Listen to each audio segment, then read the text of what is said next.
야고보서 5장 1절로 6절 말씀을 봉독하겠습니다. 야고보서 5장 1절로 6절 말씀입니다.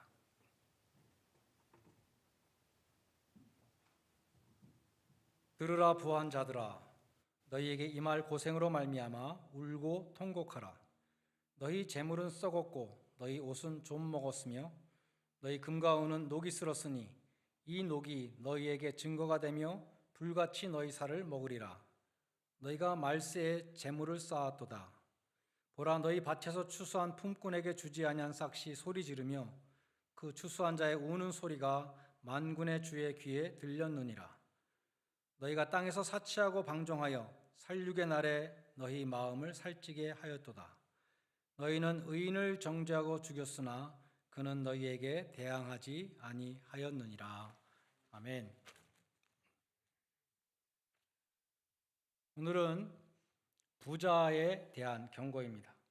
그냥 모든 부자들에 대한 경고가 아니고 악한 부자들에 대한 경고입니다. 성경은 부자를 무조건 정죄하지 않습니다. 아브라함은 부자였지만 하나님과 동행하였고 온 세상을 축복하는 큰 도구로 쓰임받았습니다. 예수님의 장례를 위해서 자신의 돌무덤을 내어드렸던 아리마대 사람 요셉도 부자였습니다. 오늘 본문이 심판을 선포하는 악한 부자는 두 가지 면에서 잘못이 있었습니다. 첫째는 그들이 잘못된 방법으로 부를 축적했습니다. 성경은 정당한 방법으로 부를 모으는 것을 죄라고 말씀하지 않습니다. 다만 불의한 방법으로 부를 축적하는 것을 정죄합니다. 일례로 4절에 보면 자기 밭에서 추수한 품꾼들에게 삭을 주지 않고 그 돈으로 부를 축적한 그 부자들이 있었습니다.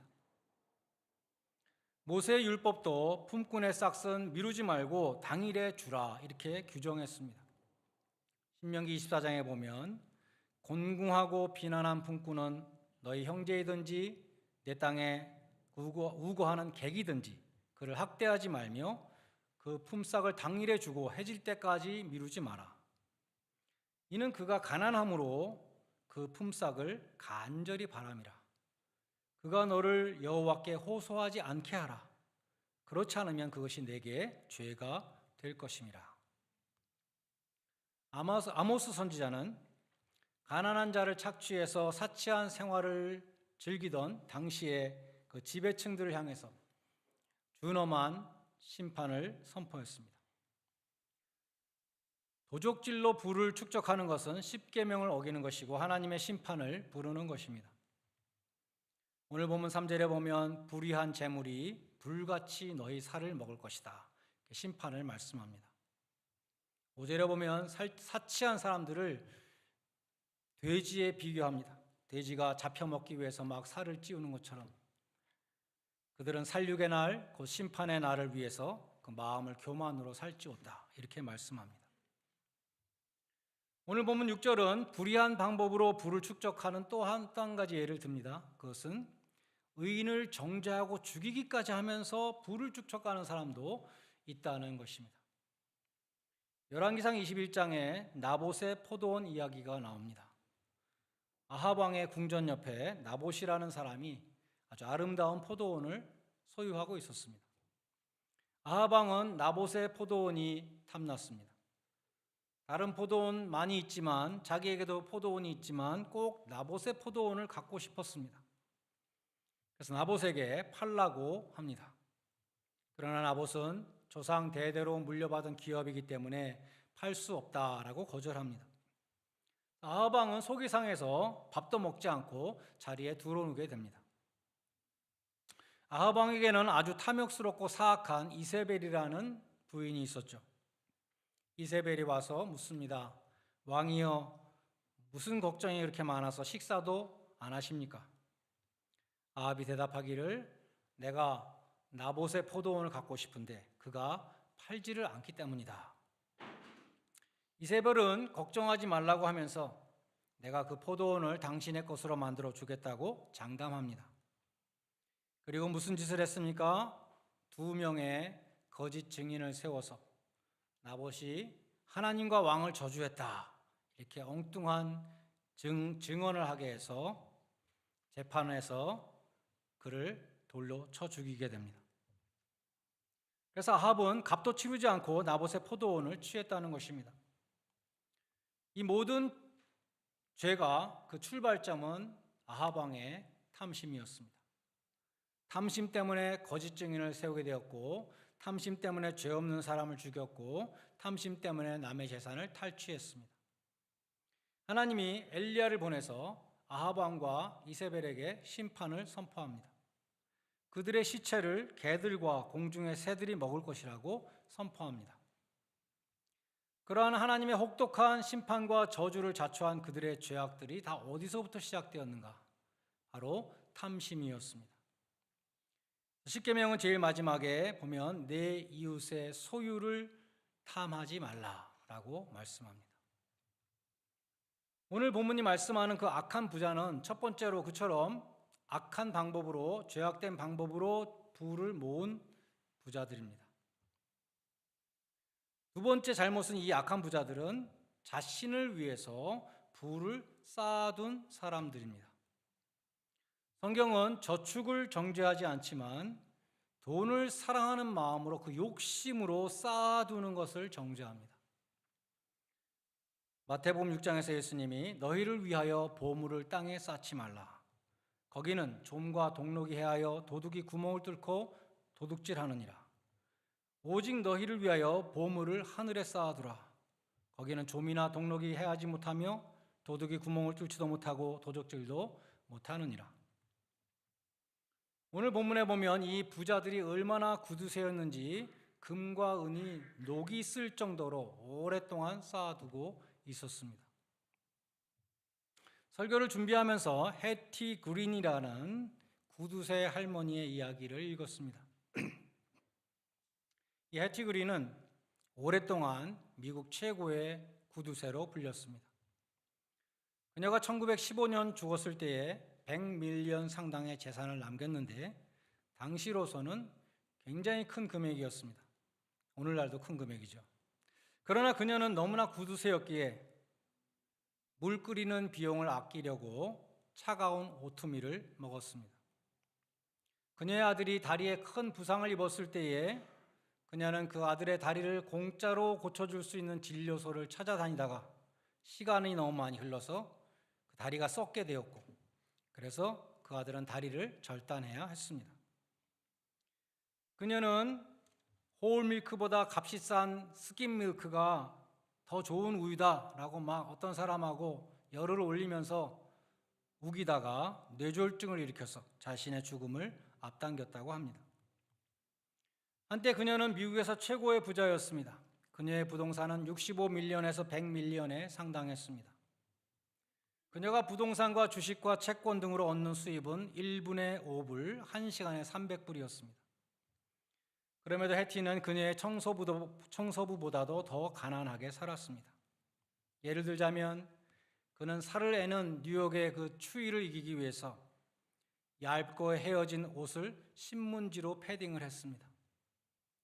그녀는 여러 철도 회사의 소유주이면서도 편안한 침대 칸을 한 번도 사용하지 않고 밤새도록 의자에 앉아서 여행을 했습니다. 어느 무더운 여름날에 세상에서 최고로 돈이 많은 이 여자가 아버지로부터 물려받은 창고의 다락에 올라가서 무엇인가 하고 있는 것이 발견되었습니다. 몇 시간 동안 땀을 뻘뻘 흘리면서 무엇을 하고 있었는가? 색깔이 있는 누더기 옷과 하얀 누더기 옷을 가려내고 있었습니다. 왜냐하면 고물장수가 하얀색 누더기에는 파운드당 1센트를 더 주었기 때문이라고 합니다. 일정한 주거지가 있으면 세무서 직원이 와서 1년에 3만 불의 세금을 부과할 것이기 때문에 해티 그린은 싸구려 셋집을 전전했는데, 누더기를 걸치고 작은 짐가방을 든 그녀를 수상하게 여긴 그 셋집 주인들이 하룻밤을 자더라도 미리 돈을 내고 자라, 이렇게 요구했다고 합니다. 그녀가 81세에 중풍으로 죽기 전에 그녀의 친구들은 간호사들에게 하얀 가운을 입지 말고 평상복을 입으라고 부탁했습니다. 그래야지 해티가 생각할 때 이 사람들이 그냥 싼값에 고용한 일꾼들이라고 생각할 것이기 때문이었습니다.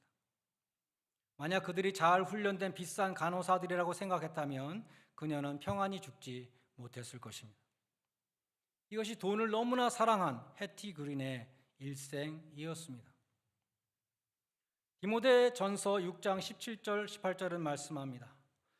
너는 이 세대 부자들에게 명하여 마음을 높은 데 두지 말고 정함이 없는 재물에 소망을 두지 말고 오직 우리에게 모든 것을 후히 누리게 하시는 하나님께 소망을 두며 선을 행하고 선한 사업을 많이 하고 나누어 주기를 좋아하며 너그러운 자가 되라. 부자들에게 이렇게 말하라고 가르쳤습니다. 헛된 재물에 소망을 두지 말고 하나님께 소망을 두라고 말씀합니다. 사람들은 돈이 행복을 준다고 생각합니다. 근데 이런 글이 있었습니다. 우리는 돈으로 좋은 침대를 살 수 있지만 단잠을 살 수는 없습니다. 돈으로 비싼 음식을 살 수는 있지만 그 음식을 맛있게 먹을 수 있는 식욕을 살 수는 없습니다. 돈으로 멋진 집을 살 수 있지만 행복한 가정을 살 수는 없습니다. 돈으로 약은 살 수 있지만 건강은 살 수가 없습니다. 돈으로 쾌락은 살 수 있지만 행복은 살 수가 없습니다. 돈으로 금십자가 목걸이를 살 수는 있지만 구원을 주시는 그 십자가의 믿음은 돈 주고 살 수가 없습니다. 그러므로 우리는 재물에 소망을 두지 말고 하나님께 소망을 두라 이렇게 말씀하는 것입니다. 야고보서의 주제는 무엇입니까? Be mature라고 그랬죠. 성숙한 크리스찬이 되라. 돈을 어떻게 사용하는가를 보면 그 사람의 신앙의 성숙도를 가장 정확하게 알 수 있습니다. 주님과 주님의 교회를 얼마나 사랑하는가를 보기 위해서는 그 사람의 헌금 생활을 보면 가장 정확히 알 수가 있습니다. 2001년 8월 뉴스위크에 나온 기사에서 제인 퀸이라는 재정 전문가가 건강한 재정을 위한 7가지 팁을 말했습니다. 소비를 줄이고 빚을 갚고 비상금을 갖고 있으라 라는 등등의 기본적인 재정 관리의 원칙들이었습니다. 그런 글에서 의뢰 나오는 글들이었습니다. 근데 그녀가 한 가지 확 튀는 이야기를 했습니다. 목사들의 설교에 나올 법한 그러한 말입니다. What do you do? What you do with your money shows where your values lie. 당신이 어디다 돈을 쓰는가를 보면 당신의 가치관을 알 수 있다. 하나님의 일과 구제를 위해 물질을 사용할 줄 아는 사람은 믿음의 성숙을 향해 가고 있는 사람입니다. 우리는 하나님이 주신 재물에 대한 청지기 드리기 때문에 맡겨주신 주님께 책임이 있습니다. 곧 이웃의 삶과 하나님의 영광을 위해서 주신 재물을 신실하게 사용해야 하는 것입니다.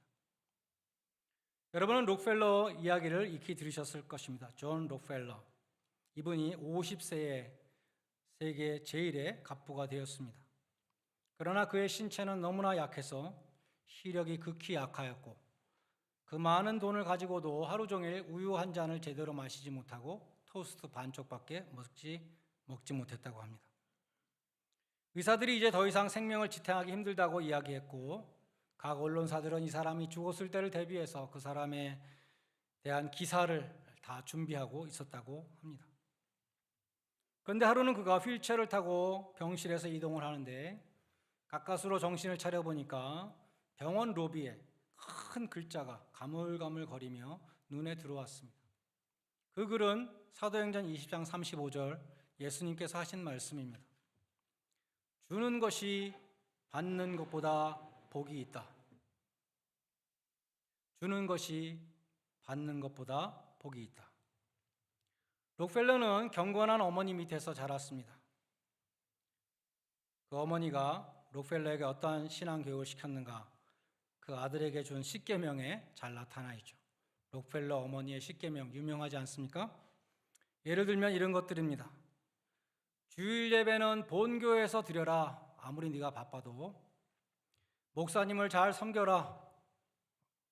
오른쪽 주머니는 항상 11조 주머니로 해라. 아침에 목표를 세우고 기도해라. 잠자리에 들기 전 하루를 반성하고 기도하라. 아침에는 꼭 하나님 말씀을 읽어라. 모두 다 소박한 내용들입니다. 록펠러는 어려서부터 그러한 신앙 교육을 받고 교회를 잘 섬기는 모범적인 교인이었습니다. 그런데 주는 것이 받는 것보다 복이 있다. 주는 것이 받는 것보다 복이 있다. 우리는 받을 때 기분 좋지 않습니까? 그런데 예수님 말씀하셨습니다. 주는 자가 받는 자보다 더 복이 있다.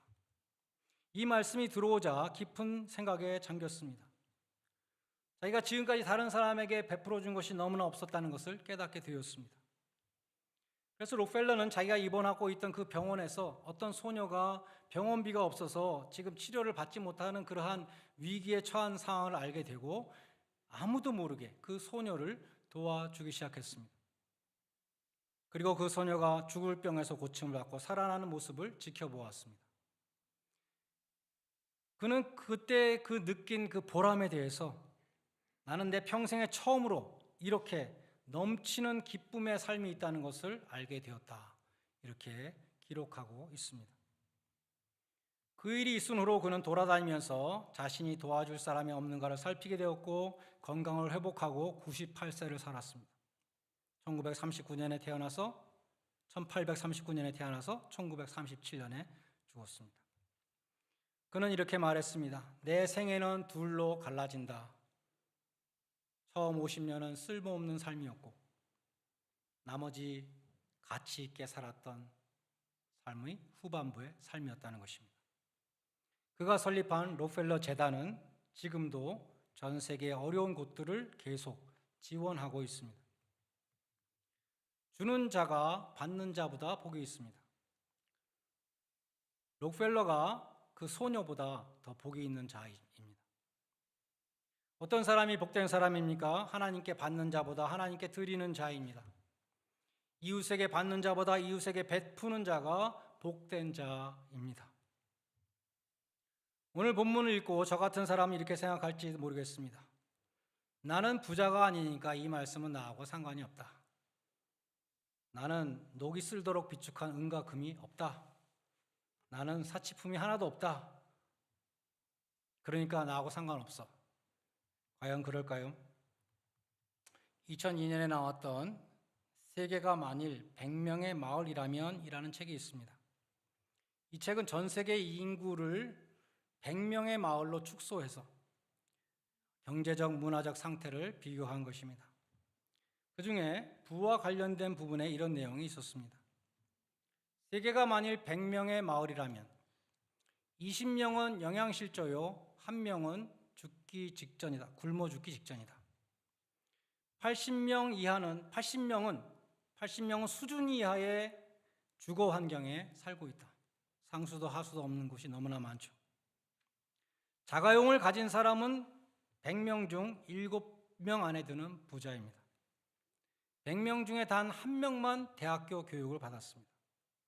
컴퓨터를 가진 사람은 2명이다. 좀 늘었겠죠, 지금? 14명은 글도 읽지 못한다. 냉장고에 먹을 것이 있고 몸에 옷을 걸쳤고 머리 위로는 지붕이 있어 잠잘 곳이 있는 사람이라면 이 세상 75%의 사람보다 더 풍요로운 생활을 하고 있는 것이다. 이 책에 의하면 저는 이 지구상에서 상당한 부자에 속하는 것입니다. 그러므로 내가 재물의 청지기 직분을 어떻게 감당하고 있는지 늘 살펴야 할 것입니다. 내가 돈을 쓰는 우선순위가 어디에 있는가 늘 살펴야 할 것입니다. 하나님이 주신 재물을 하나님의 뜻대로 사용하지 않는 사람에게는 하나님의 심판이 있을 것입니다. 누가복음 12장에 나오는 어리석은 부자와 같이 자기를 위하여 재물을 쌓아두고 하나님께 대하여는 부요하지 못한 자, 이 사람이 어리석은 부자라고 말합니다. 우리는 그러한 자가 아니라 모두가 지혜롭고 충성된 재물의 청지기들이 되시기를 주님의 이름으로 간절히 축원드립니다. 기도하시겠습니다. 이제 한번 통성으로 기도할 수 있기를 바랍니다. 여러분은 어떤 일에 돈을 쓰고 계십니까? 여러분의 소망은 어디에 있습니까? 여러분은 재물의 청지기로 살아가고 계십니까? 이 시간 재물을 섬기며 재물의 소망을 두었던 우리의 모습, 재물을 믿었던 우리의 모습 회개할 수 있기를 원합니다. 부와 기를 홀로 주장하시는 하나님께, 생사와 복을 홀로 주장하시는 하나님께 소망을 두게 하소서. 하나님과 재물을 겸하여 섬길 수 없다고 하였사오니 하나님만 섬기기를 원합니다. 탐심은 우상 숭배라고 하였사오니 하나님이 가장 미워하시는 우상 숭배자가 되지 않게 하소서. 하나님이 주신 것에 감사하며 하나님의 뜻대로 관리하는 선한 청지기가 되게 하여 주시옵소서. 다 같이 통성으로 잠시 기도하시겠습니다. 하나님 아버지, 이 시간 우리가 하나님보다 재물을 더 섬기며 하나님보다 재물을 더 사랑하고 재물에 소망을 두었던, 재물을 믿고 있었던 저희들, 내가 가진 것 그것을 믿고 있었던 저희들의 어리석음을 주님 앞에 고백합니다.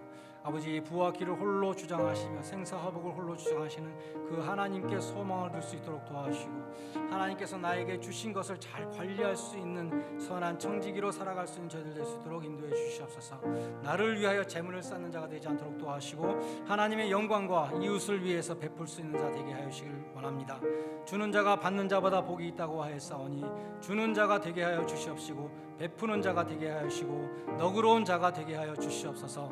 하나님 아버지, 주님께서 주신 것들을 주님의 뜻대로 관리하는 선한 청지기로 하나님 앞에 칭찬받을 수 있는 저희 모두가 될 수 있기를 간절히 소원합니다. 탐심은 우상 숭배라고 하였사오니 우리가 탐심을 가지고 살아가지 않도록 도와주시고 하나님께서 주신 것에 대해서 자족할 수 있도록 도와주시며 하나님께서 나에게 주신 것은 모든 것이 좋은 것이고 선한 것임을 늘 깨달으며 감사할 수 있는 저희들 될 수 있도록 인도하여 주시옵소서. 예수님의 이름